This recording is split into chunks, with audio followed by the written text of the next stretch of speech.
My missing sister showed up at our doorstep after 26 years. I wish she never came back. It was April 20th, 1989 when my parents, Carrie Long and Matthew Stevens, welcomed their baby girl into the world. They named her Dolores, unaware of the meaning of the name, Sorrows. Little Dolly had hazelnut brown hair and big brown eyes. My mother often spoke of how her rosy cheeks, fair skin and pretty frilly dresses made her look identical to a porcelain doll. Even at the age of 4, people were surprised at how dainty and delicate she was. The way she was described by others, she was perfect. Despite her being an accidental pregnancy, my parents were no older than 15 at the time. She was considered a blessing. I don't begrudge her the love my parents have always had for her, but for once I wish I could have meant as much to them as she did. I never met the girl. I was born in 2005, long after she went missing. After losing Dolly and the series of miscarriages that followed, my parents did not have much love left. I was born more for the sake of it than anything. I never went a day without hearing about Dolly and my other lost siblings, too. They attempted to name some of them, but gave up after the 8th. Babies that were never born, yet I could never live up to them. Memorial decor filled our home, not that it ever felt like home to me. Hazel would have been a beautiful girl, with hair like Doll's. Angel would have had Dolly's kind nature. What about me? Mallory. Molly. I'm tall and thin, with pasty skin and beady brown eyes. I am not the beauty my sister was, but I'm here. I never left. You can just imagine how I felt when Dolly appeared on our doorstep in January, covered in dirt. Her hair remained in pigtails and she wore a pink summer dress. Should she not be a 30-year-old woman by now? She turned 5 on her birthday, but was 4 when she showed up. I stepped out of the house to go to school and saw her sitting in the front yard, as if she never left. I paused for a moment, thinking it was just some random girl. I went inside and got my dad, telling him there's an abandoned toddler outside. Mom was showering, unaware I just found her long-lost daughter. Oh my. Dolly. Dolly, is that you? Come to daddy, baby girl, I've missed you so much, he sobbed as he squeezed her tight. She didn't react at first, only when he pulled away, looked into her eyes and said gently, Dolly? Did she respond with an enthusiastic daddy? I was more confused than anything as I watched this all unfold. How could this child be my missing older sister? How could she just turn up 26 years later without a scratch on her and without aging a day? I tried to point this out, but no one acknowledged my protests. Needless to say, Mom was just as ecstatic as Dad had been, if not more. Dolores was sweet in the beginning. I'd sit and watch her play and draw. She was a normal, pretty little girl. I wanted to ask what happened, but my parents insisted we move past it. They were just grateful to have their Dolly back. I for one felt more pushed out than ever. My first real suspicion of Dolly not being Dolly began on the Thursday following her reappearance. I mentioned the stuffed horse she'd been known to carry around with her. She looked me dead in the eyes, then looked down at my drawing of horses in a field and tore it up, all the while screaming, I hate horses. Over and over until the paper was practically confetti. She then looked up at me again and said in her not-so-sweet little voice, and I hate you. I didn't chase after her when she stomped upstairs to her bedroom. I just sat there, mouth agape, trying to process what had just happened. Up until then, we'd been having quite a nice time scribbling away with her crayons together. Perhaps the horse was a trigger for her? I tried not to take it personally, but the oddities didn't stop there. Her once thick and healthy loose curls were falling out in clumps, her ivory skin was turning a grayish, greenish blue, her adorable brown eyes were blackening, and she was getting unexplainably thinner. I tried to express my concerns to my parents, but they wouldn't hear it. Dolly hasn't ever thrown a tantrum. Stop trying to get her into trouble. Don't say such things about your sister, nothing is wrong with her. The last few months have been strange, to say the least, but nothing major has happened. For the most part, I'd had a nice time hanging out with my sister, and having her around made me less jealous than before. I didn't see her as competition anymore, just my unfortunate older baby sister Dolores. That was until last Sunday. It was the night before the anniversary of the day she went missing, and I awoke to her standing beside my bed, watching me sleep. Half asleep, I asked, Dolly, what are you doing? They got rid of me. Then they replaced me with you. They have to pay. What are you talking about? It's not your fault, Molly. It was Mommy. She didn't see me get in the car. She left me in the woods and Daddy helped her. They have to pay. She then walked out, and went to sleep. It didn't happen again and neither of us mentioned it. I began researching her disappearance. The things she said, what did they mean? I thought about how she hadn't aged and how she'd been covered in dirt when I found her. Then I thought about my mother's history of suicide attempts near the time of Dolly's disappearance. Then I thought about her unusually colored skin, her hair, and her eyes. I researched children going missing and coming back the exact same age. Dolores was one of many. All the children died mysteriously after being found, and a lot of them did some strange things before they passed. Some killed animals, family pets, siblings, family, other children their age. Or they commit arson, attacked people, or made strange art. I realized their art, actions, or weird things they said connected to their disappearances. Maggie Price was found in her backyard, 13 years after her disappearance, still a little girl, and covered in bruises. She cut her dad's hands off as he slept, before stabbing him in the throat. Their decaying bodies were found 3 days later. There were all sorts of stories like this. It occurred to me to check Dolly's drawings. Cars. Forests. Dirt. Shovels. Mom and Dad with X's for eyes. I ran to the garage where her toy horse was framed on the wall, then climbed into my dad's car. When I got to the woods closest to my house, I knew where to go. Our old dog, Ducky's grave. There it was. An empty hole beside his place of burial. Something had escaped.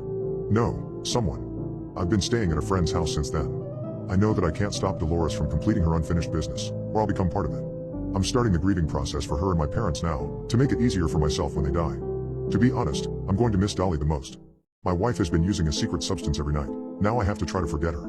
Don't do drugs, kid, unless you want to have some fun. That's the first thing my wife Janet ever said me, giving me a wink. She promptly swallowed a little pill, and without another word, held one out for me. I made a dismissive gesture and off she went, back to the dance floor. It was at one of those hidden little back alley scene club, the type frequented by the weirder or more alternative parts of the population.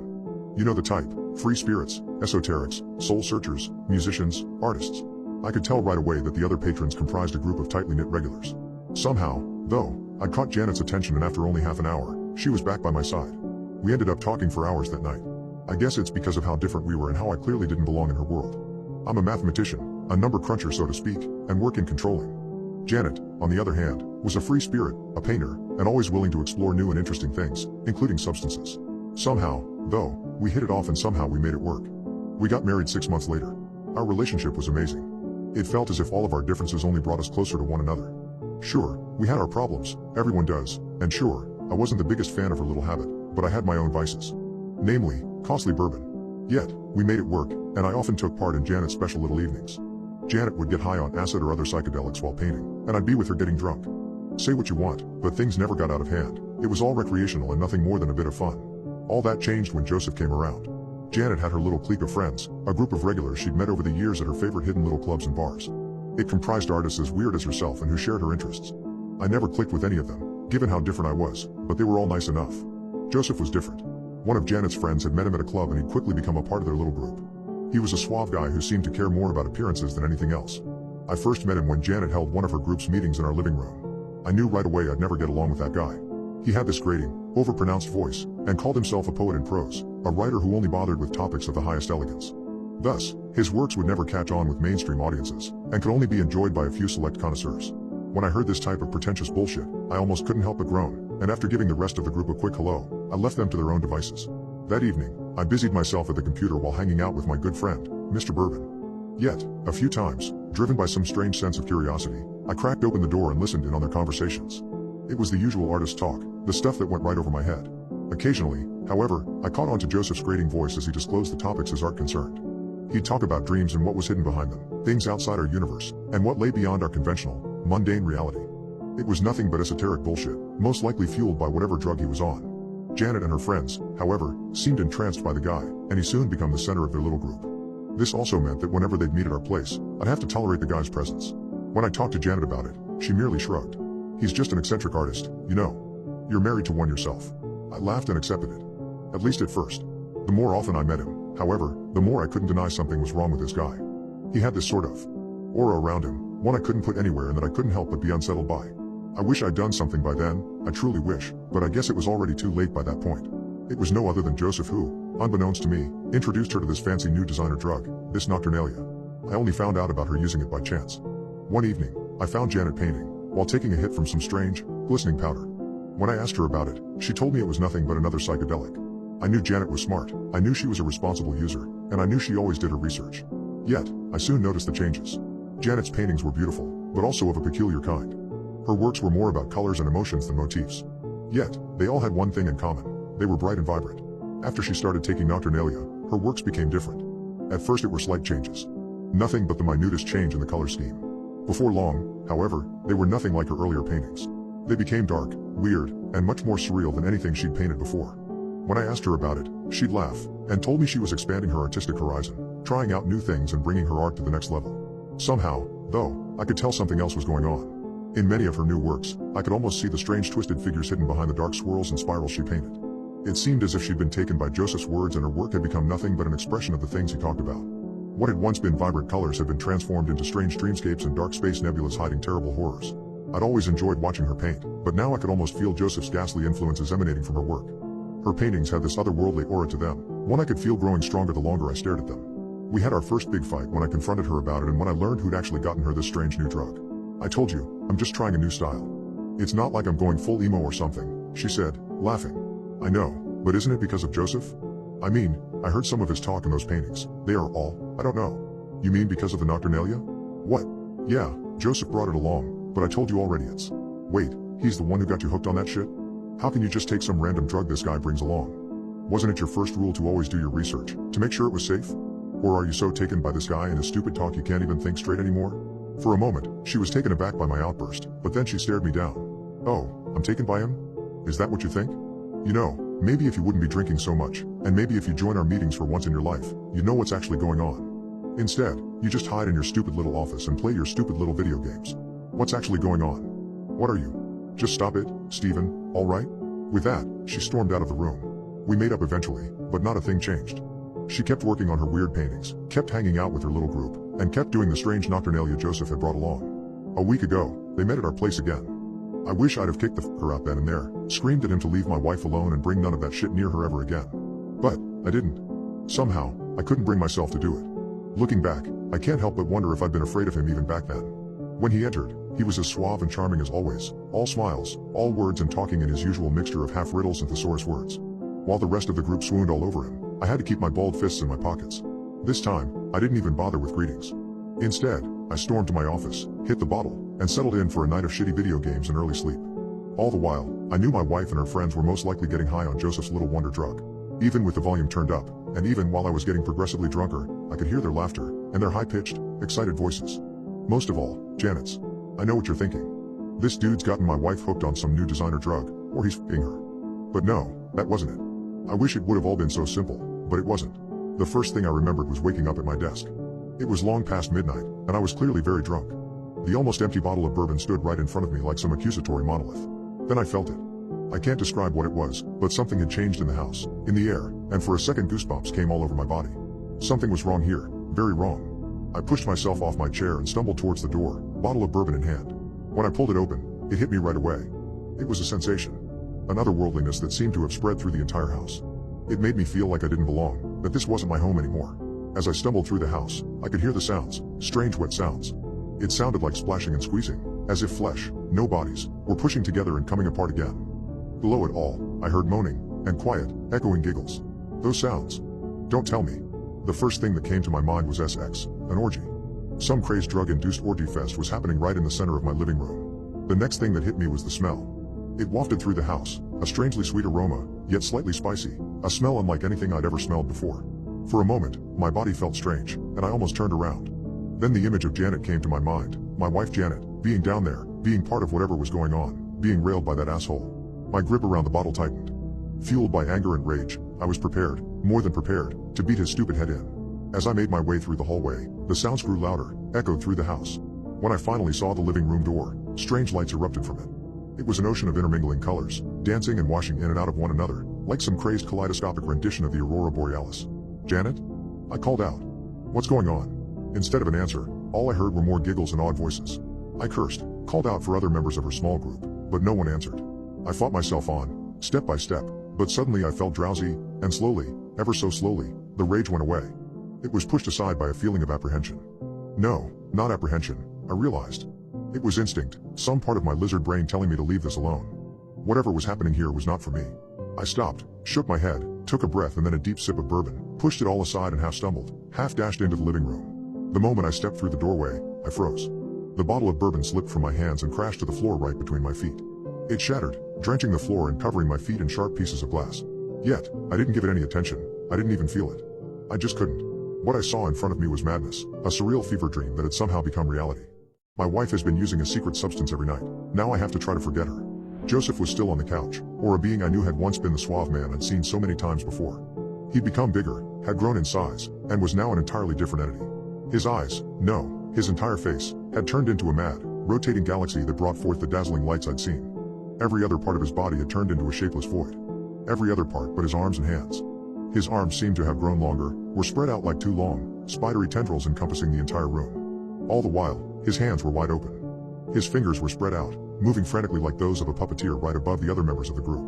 A group that was not a group anymore, but something else. What had once been almost a dozen people had now become an amalgamation of bodies, and limbs, of heads, hands and feet, a single, twisted entity. Yet, there was no terror, only awe and giggling as their bodies were being warped, spread out and pushed together by the mad movements of the once Joseph's hands. And then, His body folded open, and the darkness gave way to a vision, a display. The awe and giggling went wilder, and turned into a mad cacophony. For a moment, I saw a dazzling city made of non-shapes, of organic structures growing from the sky, of other, similarly twisted beings, all surrounded by a mad, swirling galaxy. Then everything went dark. When I awoke, I was lying on the living room couch. All was quiet and normal. No hint of the strange sensations, of the smells or colors, remained. I was suffering from a splitting headache, and for a moment, I groaned and closed my eyes again. Then I remembered what I'd seen and jerked upright. "Janet? Where are you?" This time, I got an answer, but not from her. Instead, it was from a grating, overpronounced voice. "She's not here anymore." I turned around to find Joseph sitting in a recliner and watching me from the other end of the room, still all smiles. "What the hell are you doing here? Where's my wife? What the hell did you do to her?" As I rambled on, I fought myself to my feet. I wanted nothing more than to throw myself at this asshole and beat that damn smile off his face. "She's in a different place now, one you can't reach." As he said this, his smile never wavered, but his eyes changed. Once more, I knew there was something wrong with this guy. And now, I realized he was terrifying me on a level I'd never known or felt before. What do you mean?" I asked in a trembling whisper. She traveled on, "But where she went, you can't go." "The hell does that mean?"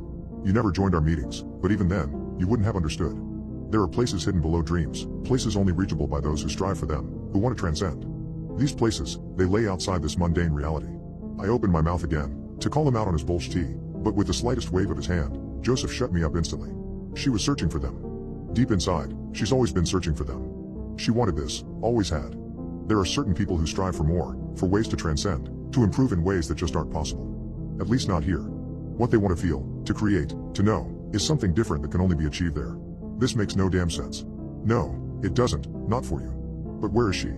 How can I reach her? When I said this, when I screamed those words at him, Joseph slowly got to his feet. With only a handful of steps, he crossed the distance between us and put his hand on my shoulder. "You can't," he said with the slightest shake of his head. At this moment, last night's anger, last night's rage at this esoteric asshole returned to me. In an instant, I pushed him back. "Don't you give me any of that. I've had enough." As I did this, Joseph's body changed. I watched as he contorted, folded open, and twisted himself into a dazzling mad galaxy right in front of me. I screamed in mortal terror, cringed back, stumbled over my feet, and hit the floor. As I scrambled away from his dazzling life, I clawed at the floorboards for dear life, and pulled my body onward. Away, I had to get away. This was not really, it was all just. "You understand now?" I heard a calm, grating voice from behind me. When I jerked around, there was only Joseph, the suave, human Joseph. "It's not for you. Only for those who accept it, who want it. And you don't. You never will." "But, my wife. Just give her back, just give Janet back," I brought out with tears in my eyes. "I'm sorry. I can't. She made her choice, made it long ago. And I was only here to help her, to give her that last, final push." And with that, Joseph simply turned around, walked from the room, the house and my life, leaving me a sobbing mess on the living room floor. It's been a week since then. I told myself repeatedly that none of it happened, that what I thought I saw was nothing but a delirious, drunk dream, but Janet's still gone.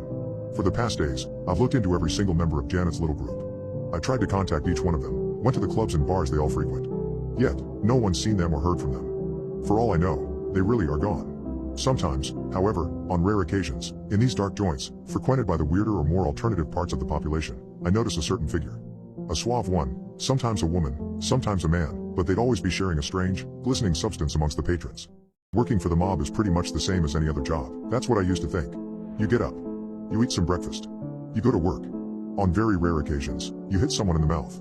Most days, you're doing work someone who gets paid more than you tells you to do. You do a good job, you move up. You do a bad one, you don't. You do a really bad one, you move down. Me? I do good work.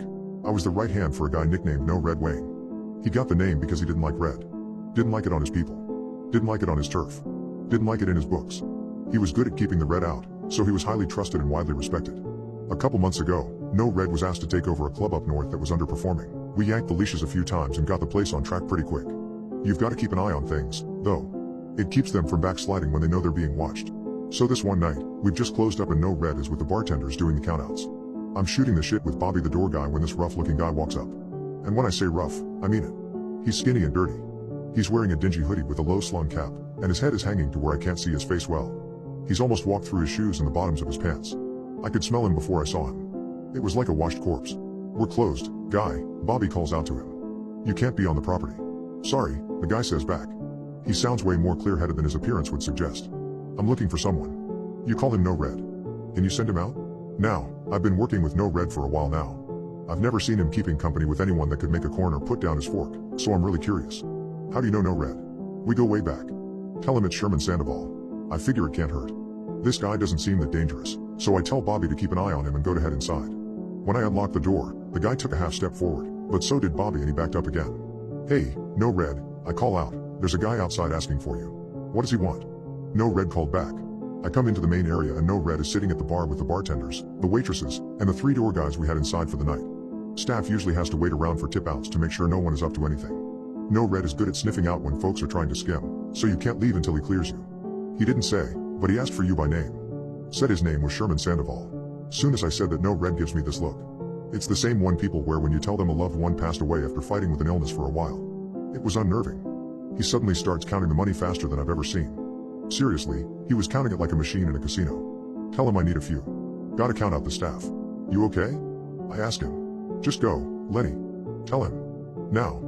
He's got a voice on, so I go. Outside, the guy is still right where he was when I went in. He said he needs a few. He's gotta count out the staff.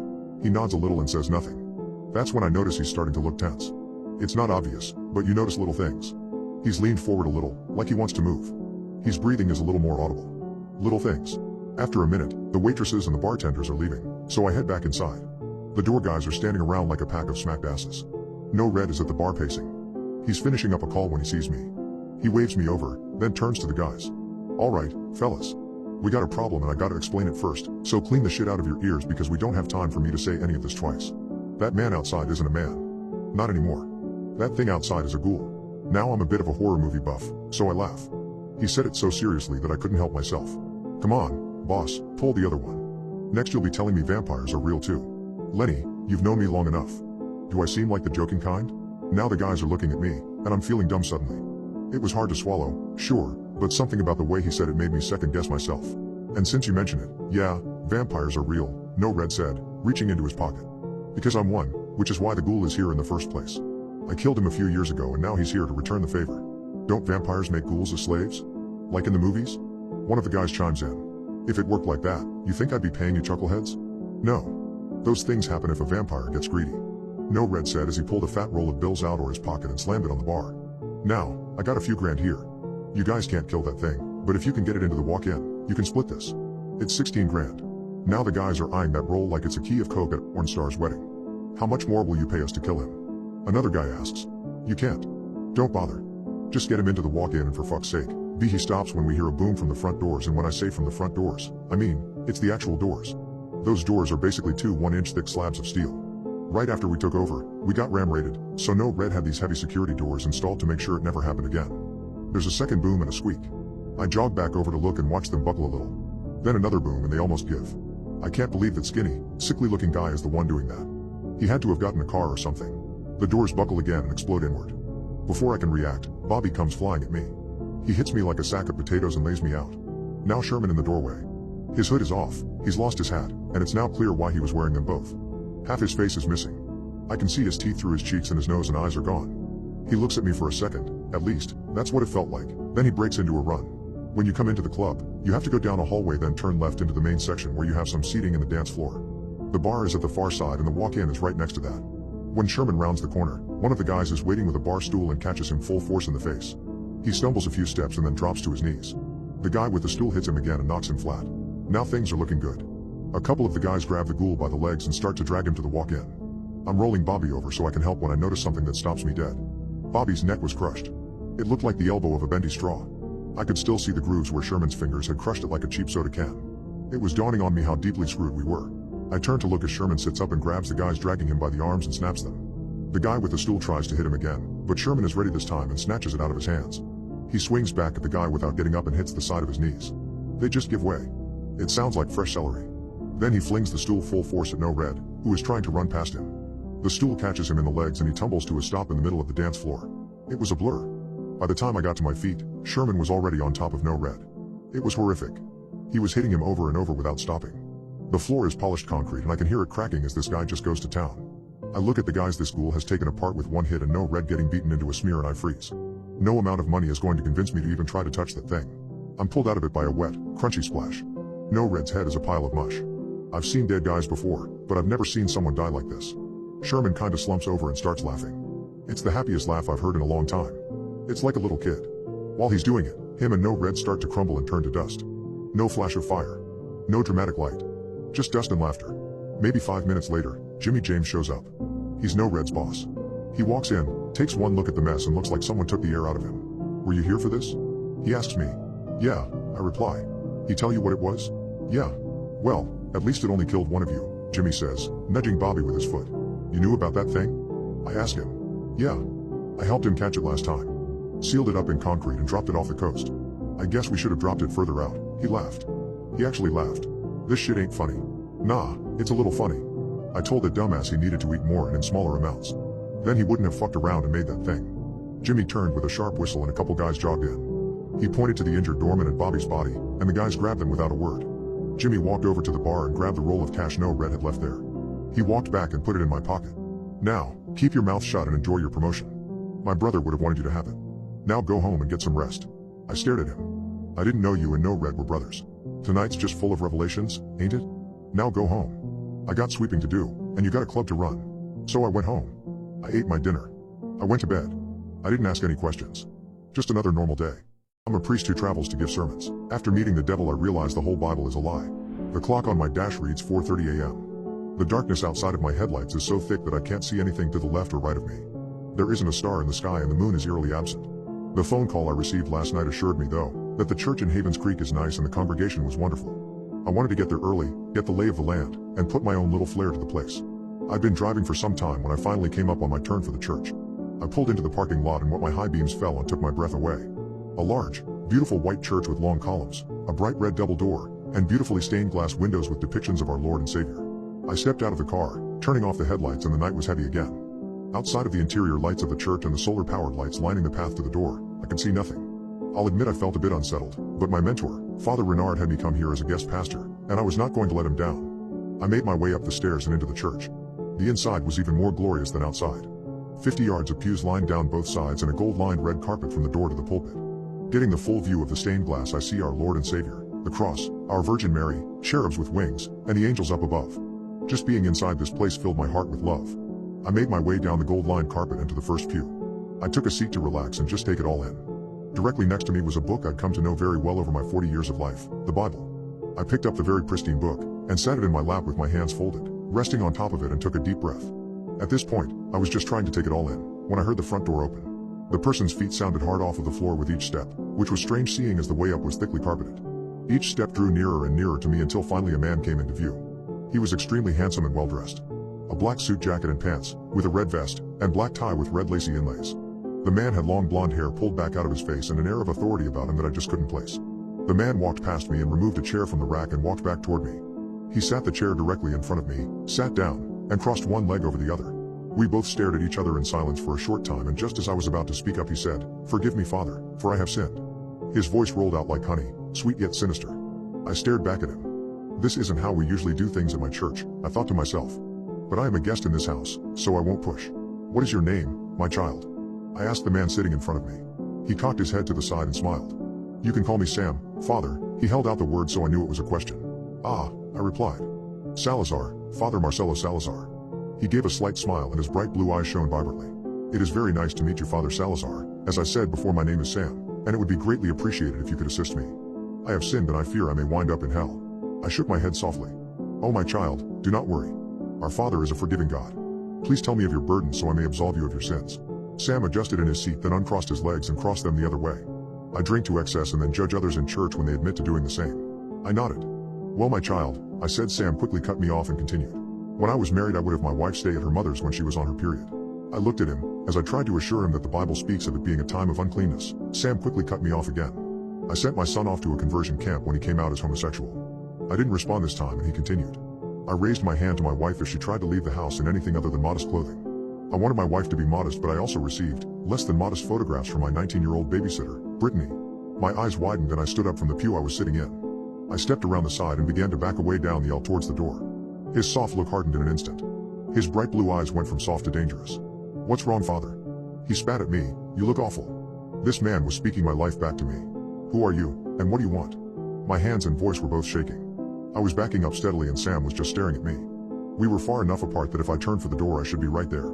I turned to look over my shoulder at the door, and when I turned back I was in the front of the church again, face to face with Sam. My eyes widened. What is this? What is going on? I looked around and up at the ceiling. All of the stained glass depictions were staring at me and they looked angry. What does it look like, Father? Sam said. You're being judged. I looked around frantically. Judged? Are you, God? I immediately dropped to my knees and bowed my head. I heard Sam scoff. God, he laughed. You believe a man who led a life such as yours would be judged by my father? I raised my head and stared up at him. Your father? I was confused. I ran through my knowledge of scripture as fast as I could and it came to me. I looked deep into his eyes and said the only thing I could think of. Samael. The man smiled a big toothy grin. I stared in horror. I'm dead. Sam winked at me. I applaud you, Marcelo. It takes most of you so much longer to come to that conclusion. Wait, this can't be, I stammered. The devil himself, Lucifer? I may not have been the greatest man during life, but I followed the Bible as close as I could. I kept my wife in modest clothing, sent her away during her time of uncleanness, and tried to have my son reborn in the eyes of the Lord. I did falter in my marriage a bit, but how has that earned me an audience with the devil? Sam let out a long and deep laugh. You know, my dear priest, some say that the greatest trick the devil ever pulled was convincing the world he didn't exist. But I assure you, I have done no such thing. The greatest trick the devil ever pulled, dear priest, is convincing the world that the Bible is the word of God. I stared at him, mouth agape, and my mind running overtime. What do you mean, Sam? I felt on the verge of tears. I mean, I wrote the book that you people flock to. You see, my dear priest, many years ago, my father created humanity. He loved you with all his heart and swore that humanity would be perfect. I assured him that no creature with free will would ever be so. He assured me of the contrary, and for the first time in his long life the devil struck a deal with none other than God himself. I told him I would add but one thing to this world that would prove the downfall of humanity, and if they proved unfit, he would see me as his right hand. He assured me that it wasn't possible, that humanity was pure and perfect. Now, that book has existed in many forms depending on who holds it, but I wrote them all. I never appeared to Adam and Eve as a snake, but a book bound in snakeskin did. I told them of the beauty that lay outside, the glory, the happiness. It spoke of just eating that fruit and experiencing it all. Then, as the first bite was taken, I had won. My father was furious, my brother was bloodthirsty, so began a war in heaven and my fall from grace. I stared at this man, this being, as he turned everything I thought I knew upside down. Sam began again. Did you not stop and think as to why your loving malevolent God would have bears turned on children? Why he'd destroy cities full of people in holy fire, or flood the world committing genocide? I stared at him, because I said, God's wrath is terrible, but his love is infinite. It was for the greater good so humanity could be reborn. Sam spoke up. No, not quite. Just a little smoke and mirrors on my end to put the fear of God and humanity, you know? Sam tilted his head back and laughed again. You people use this book to mask your bigotry and hate, not knowing that one day, your undying soul will land right here on my doorstep. Since humanity's initial birth I haven't persuaded a single soul to do anything. I haven't had to. That whole, the devil made me do it, pure shit. The things I wrote made it normal for people to hear voices about murdering their children. Oh, it's just God's will. Nope. Hi, sorry again, that's mental illness. Sam looked at me serious and spoke again. Do you believe God makes mistakes? I stood and faced him, headstrong in my conviction. No, I do not, I said. My voice no longer shaking. He stepped forward almost nose to nose. Then why is it, my dear priest, that you tried to change one of God's creations because it did not fit your narrative? I took an involuntary step back as he continued. I wrote that book with the idea in mind that hypocrisy would surge. It's laden with enough truth and love to lead the stupid astray.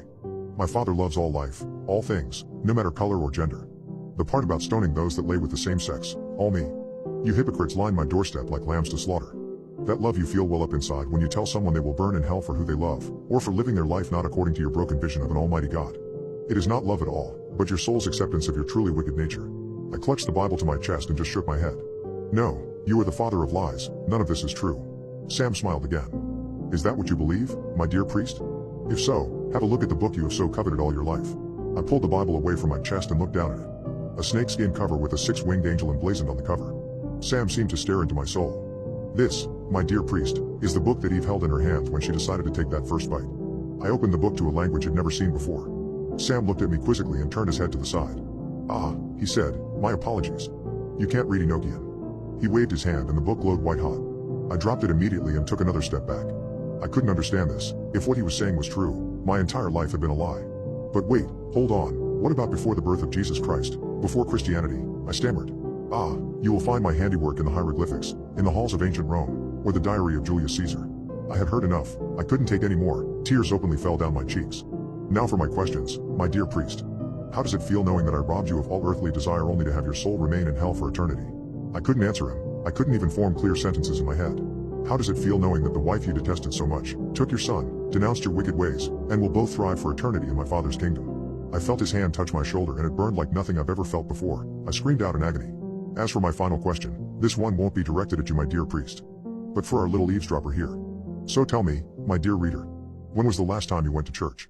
I have one job: don't let anything escape from the hole. Now I'm being put in an impossible situation. The circle of forest is just that.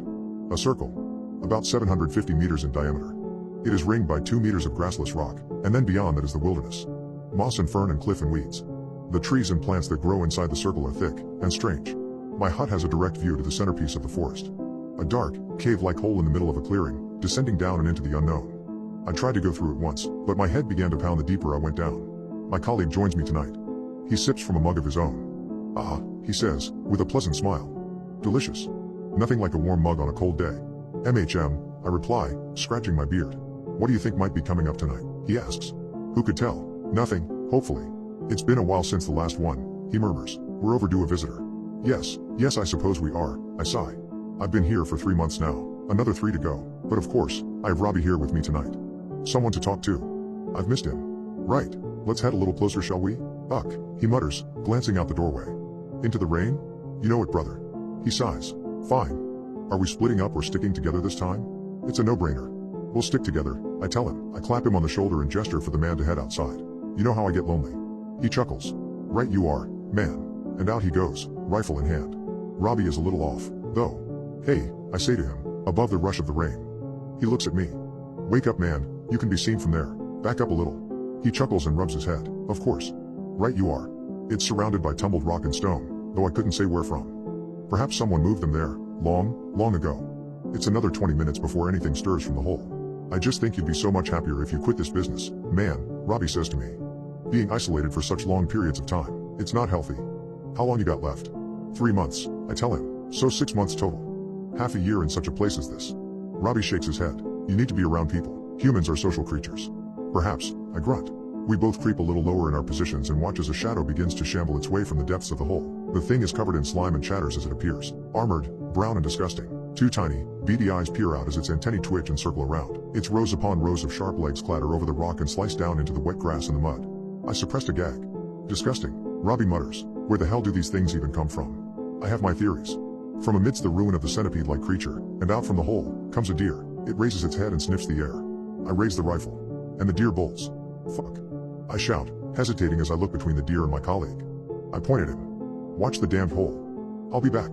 I take off between the trees after it. I raise the gun and fire, exploding a branch as I do so. They aren't usually this fast, these things. I take the opportunity to raise the rifle to my shoulder, firing again, with a better chance of hitting, and this time I strike. Black fluid bursts from the deer's side and a strangled, decidedly non-deer-like noises escapes its throat as it crashes down to the ground with a rustle of ferns. "Robbie," I shout at him, and he swivels to look at me. "Were you watching the hole?" The man does not respond, and movement at the clearing's edge catches both our attentions. An anxious-looking man with a backpack and waterproof trousers shuffles out from between the trees, a crumpled map in one hand. "Ah, hello," he says, looking between Robbie and I. I raise my rifle at once, and Robbie does likewise. I begin making my way around the clearing's edge towards my colleague, barrel of the weapon fixed carefully on the stranger. "Why hey," he says in alarm, putting up his hands. "I don't understand. You guys are rangers, right? I am not a poacher, or anything like that." He forces out an awkward laugh. "I'm just lost, honestly. I'm literally lost." "Where are you from?" I ask him. I'm sorry?" The man replies, adjusting his glasses. "I didn't realize I had an accent." A poor attempt at a joke. Another weak laugh. "Tell me where you're from right now or I'll blow your head off," I tell the stranger plainly as I reach my position beside Robbie. "Speak clearly." I'm from Brand," the man mutters. "What?" I reply, jerking the rifle. "I said speak clearly." "OB Brand." The man replies, raising his voice, the terror in his face quite evident. "That isn't a real place," I tell him. "What country?" I don't. "What damn country?" "This country, obviously." "Please, this isn't funny, just let me go." "Alright, I'll find my own way, please." I exchange a look with Robbie. "Tell me the name of any country, hiker, that's all I want to know." The man shakes where he stands as the rain pours down through the trees. He stutters and mutters, and eventually he manages to speak, though his words are a string of nonsense. I take quick aim and pull the trigger. "Jesus," Robbie murmurs. The corpse twitches in the grass beneath the rain. Brand," Robbie repeats. "Do you think it's a real place? Or did he just make it up? A random combination of sounds? Who can say, man?" I reply, shrugging. "Your guess is as good as mine." Robbie says nothing further. We sit side by side and watch the hole for another 30 minutes. We are quieter this time, but still, it's nice just to have his company. The rain falls.